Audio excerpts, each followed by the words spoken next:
সকালে কি গরম পড়ল রে বাবা। এই গরমের দিন এলেই মানুষের ব্যামোর শেষ নেই। কারো জ্বর তো কারো আবার সর্দি। মানুষের পথ্য বানাতে বানাতেই আমার জীবন শেষ।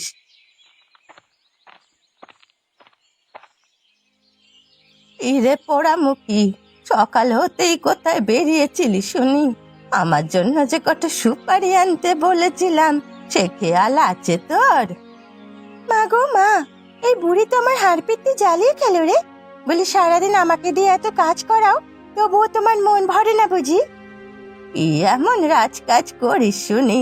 একটা কাজ দিলে তো ঠিক মতো করতে পারিস না, আবার এসেছে সময় কথা শোনাতে। এই নাও তোমার সুপারি, তোমার ঔষধি লতা পাতাও এনেছি সাথে করে। তাই তো দেখছি, এই লতা দিয়েই আমি মাংসের ঝোল রান্না করি। আচ্ছা ঠাকুমা, আমার একখানা কথা বলো তো। কি কথা বল? মানুষের ব্যামো হলে তো ওষুধ খায়, আর বৈদ্যরা লতা পাতার রস করে খেতে দেন। তুমি কেন বিকল্প পদ্ধতি বেছে নিলে? কোন তাহলে? মানুষের অসুখ হলে যে লতা পাতার রস খেতে দেওয়া হয়, সেটা ওদের মুখে বিস্বাদ লাগবে, আর সেই জন্যই আমি মাংসের ঝোল আর তার মধ্যে ঔষধ মিশিয়ে দিই। আর তোমার হাতের ঝোল মাংসের তো কোনো জবাব নেই গো। উফ, এখনো মুখে লেগে আছে মনে হচ্ছে। সেই জন্যেই আমি ঝোল মাংসে ঔষধ মিশিয়ে তবেই খেতে দিই মানুষদের। ঔষধ না খেতে যাওয়া মানুষ অনেক পাবি, কিন্তু মাংস খেতে চায় না এমন মানুষ খুব কমই পাবি।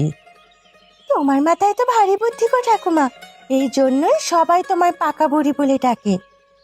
পাকা বুড়ি না হলেও যে সবার উপকার করতে পারতাম না। এখন সকালের খাবার খেয়ে নি চল, অনেক তো বেলা হলো। হ্যাঁ হ্যাঁ, তাই চলো। এই গরমের দিন এলেই জঙ্গলে জঙ্গলে কাঠ কুড়িয়ে বেড়াতে হয়। এই অলস বেটা ছেলেদের বিয়ে করে আমাদের হয়েছে যত জ্বালা।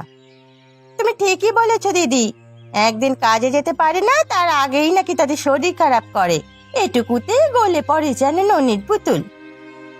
অসুস্থ হলেই তো আবার গয়া বুড়ির বাড়িতে ওষুধি গুণ সম্পন্ন ঝোল মাংসের জন্য যেতে হয়। বুড়ি পারেও বটে, মানুষ অসুস্থ হলে মুখে কিছু তুলতে যায় না, আর ওইসব শেকড় বাকড়ের রস তো আর ওই আগে খায় না। ওই জন্য ওই বুদ্ধি করে ঝোল মাংস রান্না করে ঔষধি লতা পাতা দিয়ে। ওই জন্যই তো গয়া বুড়িকে গ্রামের সবাই পাকা বুড়ি বলে। তার এই পাকা হাতের কাজ যে আর কেউ পারবেই না। হ্যাঁ, এই বয়সে বুড়ি সবার প্রশংসা করিয়ে বেড়াচ্ছে, আর আমরা কিনা কাঠ কুড়িয়ে বেড়াচ্ছি জঙ্গলে জঙ্গলে। তাছাড়া আর কি করতাম বল? আমরা তো পাকা বুড়ির মতো ঝোল মাংস দিয়ে ওষুধ বানাতে পারবো না। বুড়িকে দেখলে আমার মাঝে মাঝে হিংসে হয় জানো দিদি। বুড়ির এমন ভালো গুণ আছে, কিন্তু সেটা কাজে লাগাতে পারে না। এমন গুণ আমার থাকলে কতদিনেই বড়লোক হয়ে যেতাম। বেশি লোভ করা ভালো নয় রে মালা, শেষে হিতে বিপরীত হয়। সে তুমি যাই বলো না দিদি, আমি একদিন হলেও চেষ্টা করে দেখতে চাই। আরে গয়া পিসি যে, তোমার অনেক আয়ু আছে দেখছি। কেন রে মা, কি হয়েছে? আমরা কেবল তোমার কথাই বলছিলাম গো পিসি। তা কি কইছিলি শুনি? তোমার ঝোল মাংসের কথা বলছিলাম গো পিসি। মানুষ অসুস্থ হলে তুমি তাদের ঝোল মাংস রেঁধে খাইয়ে সুস্থ করে দাও। কিন্তু এর জন্য তো মোটা টাকা নেওয়া উচিত তোমার পিসি। না রে মা, এটা আমাকে আমার শাশুড়ি মা শিখিয়ে গেছেন, আর আমার থেকে বচন নিয়েছেন আমি যেন বেশি পারিশ্রমিক না নিই, তাহলে ওষুধের গুণাগুণ নষ্ট হয়ে যাবে। ও এই ব্যাপার তাহলে, গুরু আজ্ঞা তো মানতেই হয়।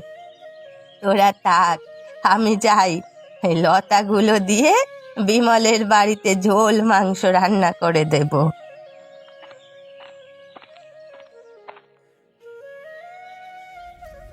মা গো মা, এই গরমে তো উনুনের ধারে টেকা মুশকিল হয়ে যাচ্ছে। এমন গরম পড়লে মানুষ বাঁচবে কি করে? একে তো উনুনের তাপ, তার উপরে এই মাথা ফাটা গরম।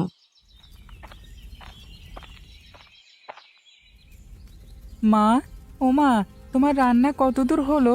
আমার যে বড্ড খিদে পেয়েছে। এই তো প্রায় হয়ে এসেছে বাবা, গরমে উনুনের ধারে বসতে পারছি না ঠিক মতো।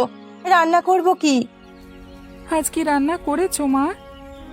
আজকে তো ঘরে বাজার নেই রে বাবা, তাই জঙ্গলে কাঠ কুড়িয়ে আনার সময় কিছু শাক পাতা তুলে এনেছিলাম, তাই ভাজি করছি। আমার খুব ঝোল মাংস খেতে মন চাইছে মা। বাবা বাড়ি ফিরে এলে বাবাকে মাংস এনে দিতে বলবে তুমি। এই গরমে তোর বাবার মতো মানুষ যে মাঠে গিয়ে কাজ করছে সেটাই অনেক বড়, তার উপর এই অল্প আয়ে মাংস আনার কথা কি করে বলি বাবা? মাঝে মাঝে মনে হয় আমি অসুস্থ হলেই বুঝি ভালো হতো। ছি ছি বাবা, এমন কথা ভুলেও মুখে আনবি না। তুই অসুস্থ হলে যে আমাদের চোখের ঘুম উড়ে যায় চিন্তায়। অসুস্থ হলে অন্তত এই সুবাদে গয়া দিদার হাতে ঝোল মাংস খেতে পারতাম, আমার মাংস খাবার স্বাদ মিটত। ওরে বোকা ছেলে, ঝোল মাংস খাওয়ার জন্য অসুস্থতা কামনা করতে নেই। অসুখ বিসুখ কি ভালো জিনিস নাকি? তো কি বলবো আমি, আমার তো খুব মাংস খেতে মন চায়, কিন্তু মাংসের কথা বললেই তো তোমরা কথা এড়িয়ে যাও। সংসারের বোঝা যখন ঘাড়ে আসবে তখন বুঝবি বাবা, যখন দারিদ্রতার জাতাকলে পিষ্ট হবি তখন বুঝবি কেন মাংস খেতে মন চাইলেও খাওয়া হয় না। আমি অসুস্থ হলেই ভালো হবে, গয়া দিদার হাতে ঝোল মাংস তো খেতে পারবো, আর তোমরা তো আর আমাকে ঝোল মাংস করে খাওয়াবে না। রাগ করিস না বাবা, তুই তো দেখছিস বাইরে কেমন গরম পড়ছে, রোদের উত্তাপে ঘরে থাকা দায়। এই গরমে তোর বাবা মাঠে কাজ করছে, একবার ভেবে দেখ। সব সময় এসব বুঝিয়ে আমাকে শাক পাতা দিয়ে ভাত খাওয়াও, আজকে আর আমি ভাত খাচ্ছি না। আমি গেলাম ঘোষদের আম বাগানে খেলতে। যাসনি বাবা, একবার শোন আমার কথা।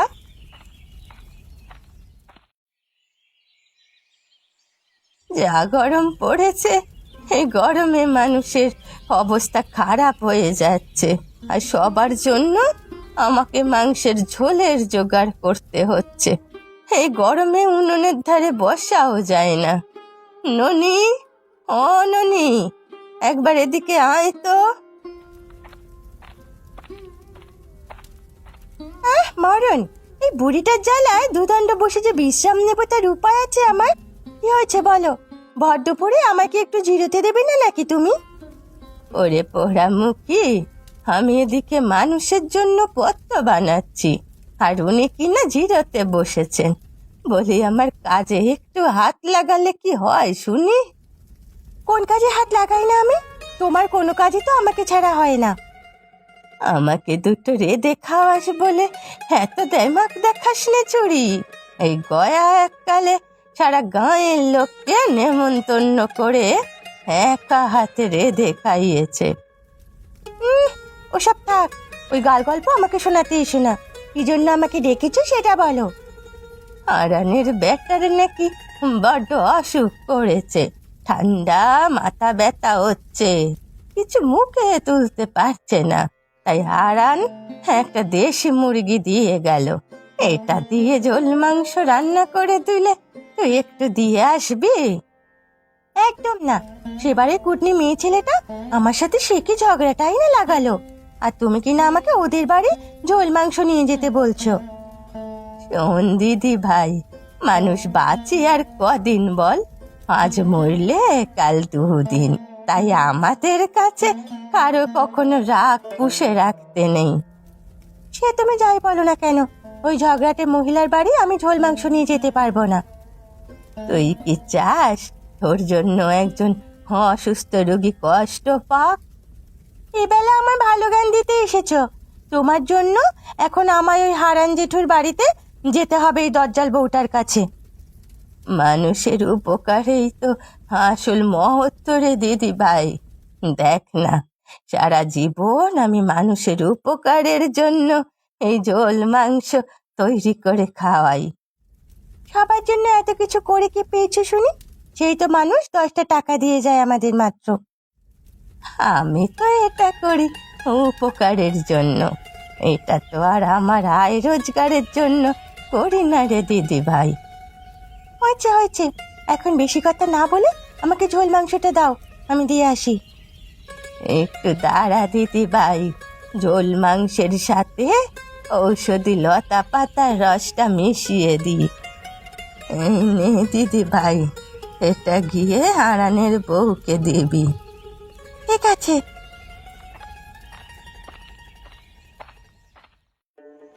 আহা, আজকের ডালটা মানে দারুণ খেতে হয়েছে। আমাকে আর এক চামচ ভাত দাও তো গিন্নি।